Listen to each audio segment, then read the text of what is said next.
Bir kishining o'g'il farzandi tug'ildi. Bu bola 2 yoshga to'lganida o'lib qoldi. U kishi juda mahzun bo'ldi. Va bundan so'ng uning ayoli homilador bo'lib, unga ikkinchi o'g'ilni dunyoga keltirdi. Va u bola 1 yoshga to'lganida uning ikkinchi o'g'li ham vafot etdi. Nechtasi o'ldi? 2tasi. Ikkalasini ham o'zi ko'mdi. Keyin esa Alloh uni 4 qiz bilan rizqlantirdi.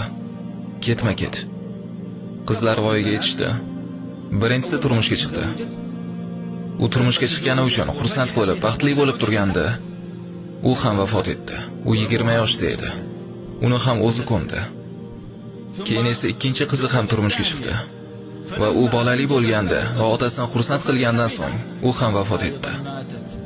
Uni ham o'zi ko'mdi. 2 o'g'il va 2 qiz.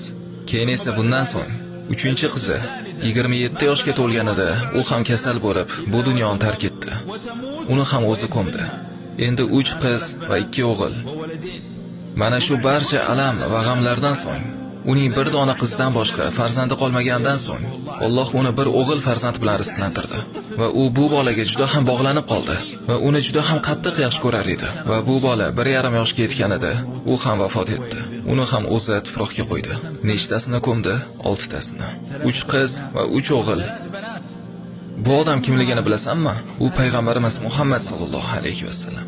Xo'y, yaqin odamidan ayrilgan kishi, sen Muhammad sallallohu alayhi vasallamdan yaxshiroqmisan? Agar Alloh seni shu bilan sinagan bo'lsa, u sendan qasos olyapti degani emas. Yo'q. Buning ham hikmati bor. Alloh bergan narsasida ham, olgan narsasida ham bir hikmat bor.